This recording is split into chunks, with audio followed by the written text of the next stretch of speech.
এইয়া ৰাতিপুৱা কেইটা বাজিলে এতিয়া 8টা 9টামান বাজিলে। একেবাৰে ৰাতিপুৱা শুই উঠি দিব নোৱাৰোঁ। এতিয়া পানী দি আছোঁ। ইয়াত দেখিছেনে কেইবাদিনো হ'ল পানী দিয়া নাই। পৰহি দিনাৰ পৰা একদম পথাৰত আঙঠি বিচাৰিলোঁ। আঙঠি হেৰালে।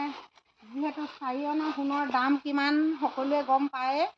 বহুত দুখৰ কথা। সেইটো কাৰণে যাওক, সেইটো কিবা কলিংক আছিলে। যিহেতু কিবা এটা গাৰ পৰা গৰম হৈ গৈছে বুলি ভাবিলোঁ।